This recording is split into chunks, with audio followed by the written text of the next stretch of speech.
What is up, guys? Wraec here with a new video, and today we got huge news on the upcoming new season.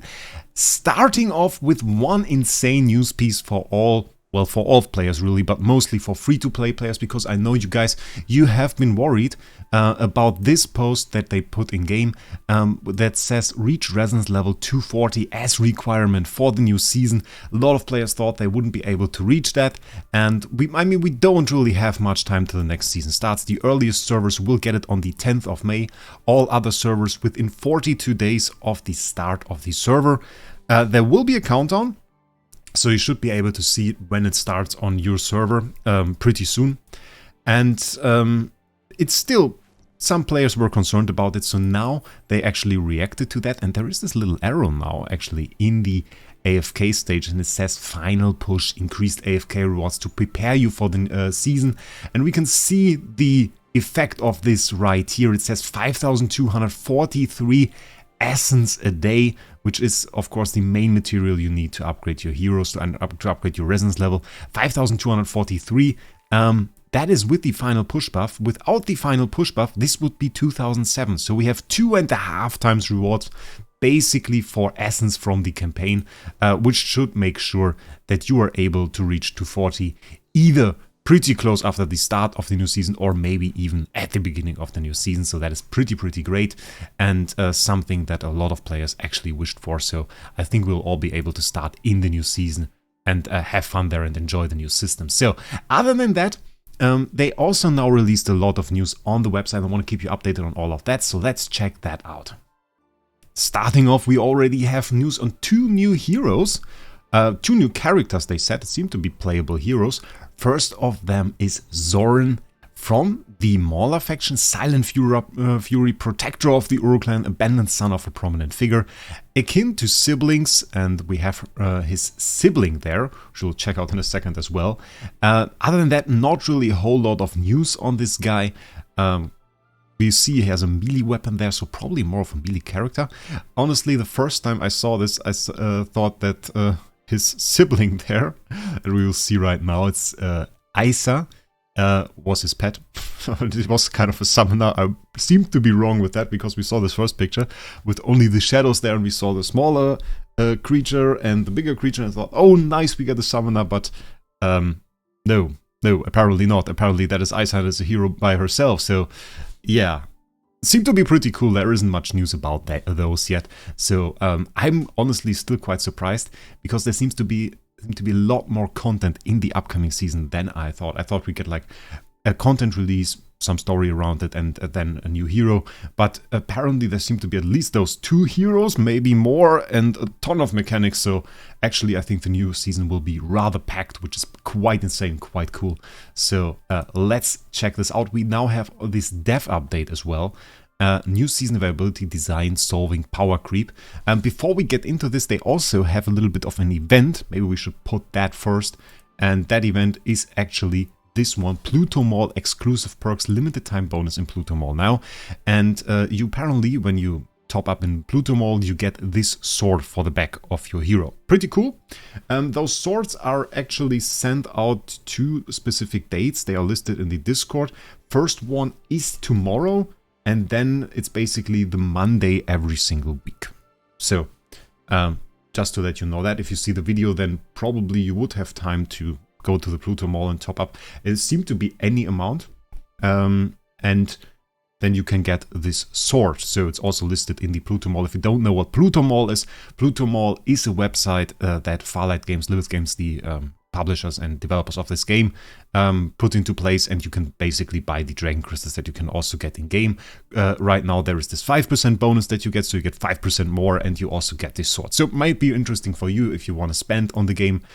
Maybe check that out. Other than that, let's hop into this. We already discussed the start of this May 10.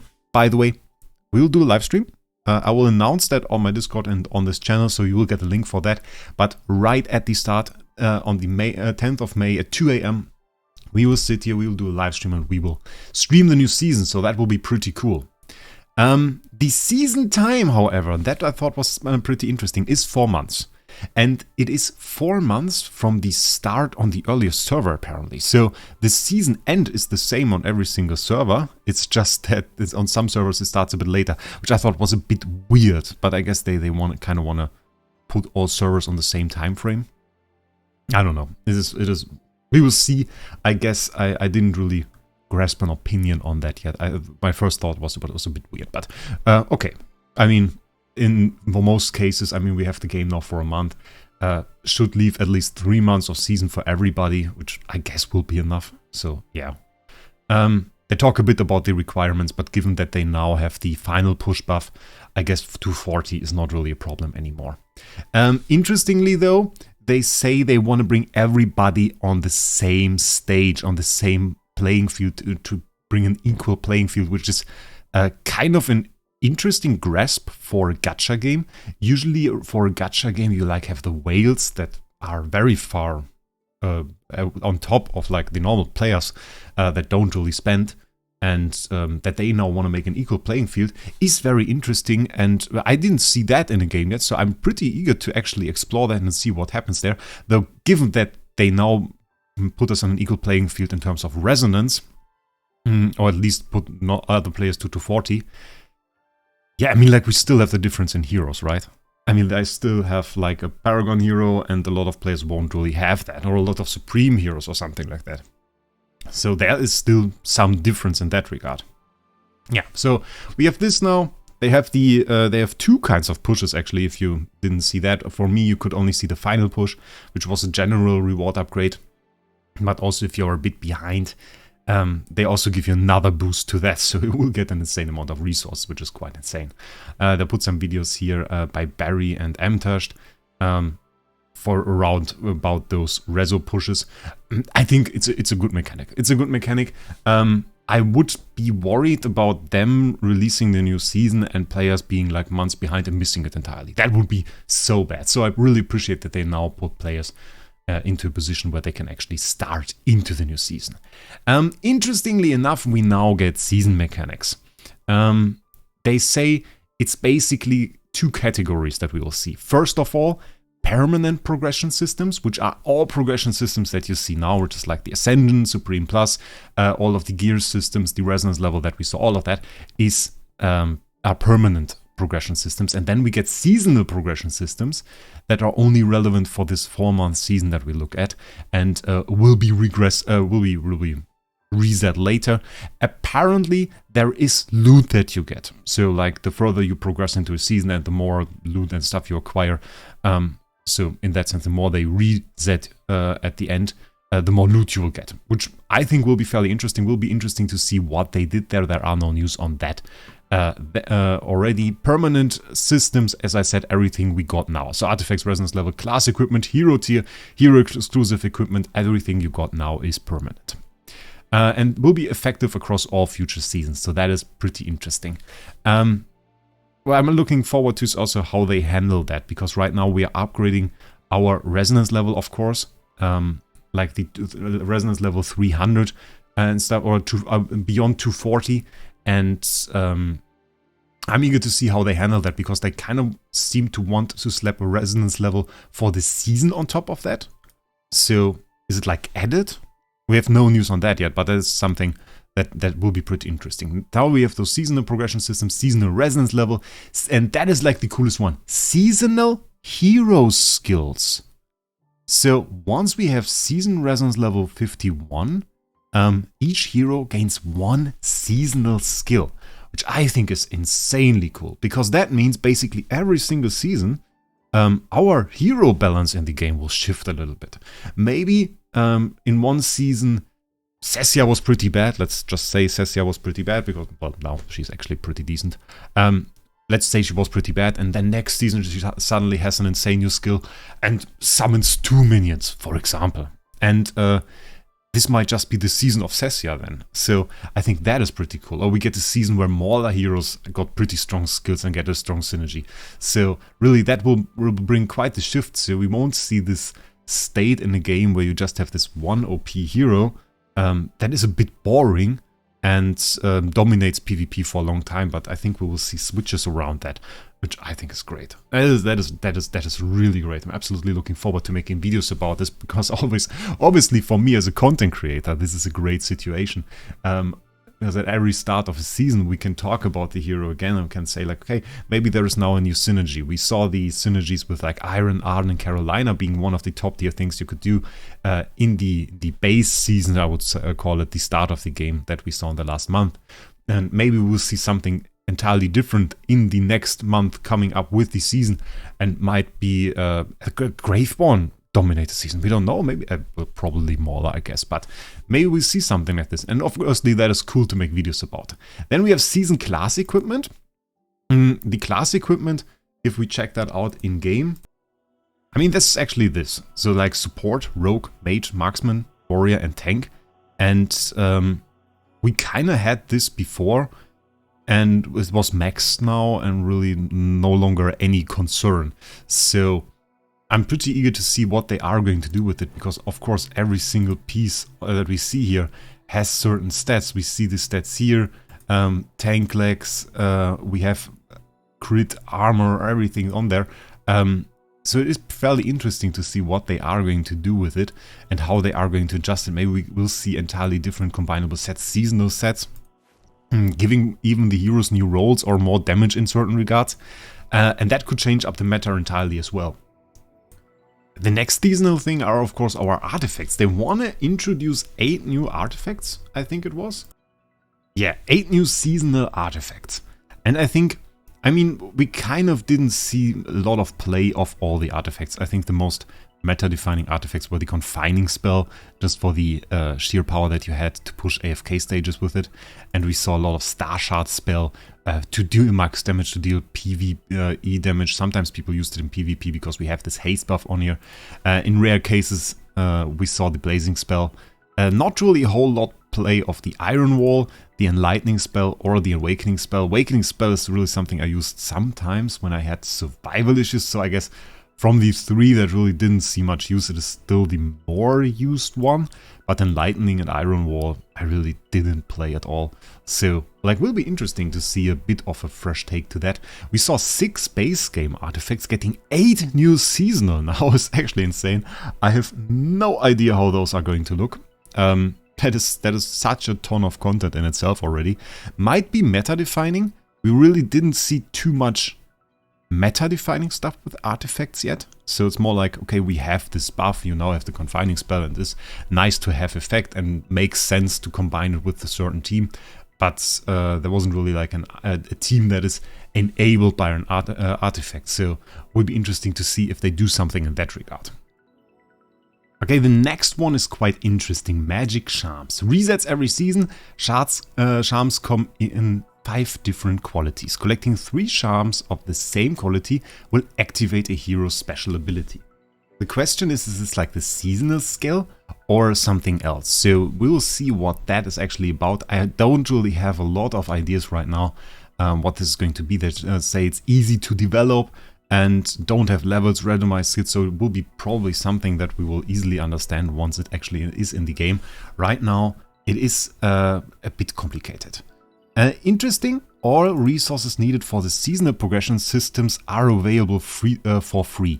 So I think we're going to see some pretty good free-to-play availability of the seasons, which is very, very interesting for a gacha game to have this big take for free-to-play and offer so much really at that point. So I'm pretty excited about that. I wonder how they are going to monetize it, because of course on this channel we do a whole lot of whale stuff.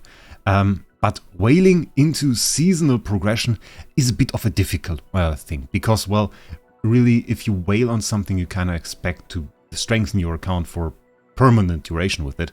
So I don't know how they are going to design it, that it will be appealing for whales to engage with payment mechanics or paid mechanics that are seasonal. So I think there will be some kind of permanent progression, but I don't think it will just be summons. So it is a bit interesting how they're going to do this, but I'm looking forward to it. So, and I will obviously keep you tuned with that. Season after season playing across a decade. And so they write about a decade here. That is something that I often see with those live service games. But the interesting part for us really is that there will be a new season every 4 months. And every 4 months, they want to give us a new story part. They want to give us new areas. And those areas will be stored in the temporal nexus and are not limited to the seasonal progression system. So we won't see like the season of the Mauler now, and this area will be gone afterwards. You will no longer be able to access it. So in contrast to that, you will have a very big story in this game if you come back to it in 1 or 2 years. That is what they plan. Then you will have like an entirely globe of or AFK areas, and with the story of all of them in there. So if you really care about this part of the game, that will be quite interesting to do so. The seasonal content will have time periods where we have events that do have a time limit. So you will want to play the seasons anyway to enjoy those events, to get the resources and progression systems from those systems and engage in those time-limited events, which might be bosses like the world bosses we saw now at the beginning, or something else entirely which we will yet have to discover. So that is quite interesting, and they seem to really plan for the next 10 years. I wonder how much they already have planned of that content, but I would really think they have like the next 1 or 2 years already fully planned out. I wouldn't be surprised about that. And the last interesting part before we end this video, apparently a lot of those time-limited events will also be available if you didn't meet the requirements to join the season in time. So even if you're now on a server and say like, okay, my season only starts in like 20 days and there is a new event, apparently you will be able to play this. So this is very, very interesting and will probably be very, very cool. And then we have the Q&A. And I think like the first question, okay, if I'm just AFK every day, is that okay? Yeah, it's perfectly fine, okay. There is the question about if I start playing in the middle of the season, will I miss anything? Yeah, it is possible, they say. So it is possible that you miss like one of those events or one of those time-limited events that might just be in the time where it didn't play.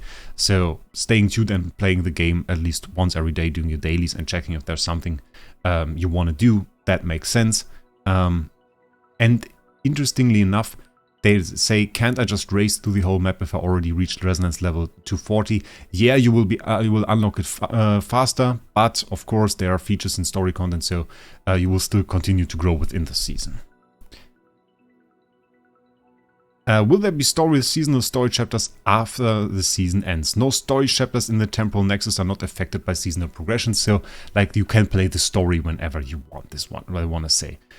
Should I just return to AFK Journey after 10 years and unlock a ton of story chapters and rewards at once? Theoretically, yes. So that is what we already saw, that we already talked about.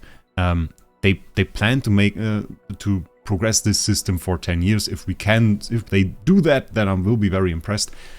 For now, this is a very cool system, I think. The more interesting parts are the next questions. Will resources be refunded for reset content at the end of the season? So this obviously refers to the seasonal resources, the seasonal progression systems. And they say resources will not be refunded directly, but rewards will be calculated and distributed according to the seasonal progression. So that's what we said at the beginning. There seems to be some kind of reward mechanic towards the end of the season to reward you for participating in it and progressing all of the story content or the seasonal content to a certain extent. And then we have something that I probably have to read out because it's a bit complicated. With the recent addition to the cross-server friends system that we saw with like one of the recent updates, where we got the ability to add friends from different servers and to engage in like synergy battles, even with people from other servers. I'm hoping for more cross-server features. Are there any plans for this in the new season? We are preparing to implement a mechanism called Dynamic District. This mechanism, designed by our team based on years of experience, will assign multiple servers to a district at the beginning of each season.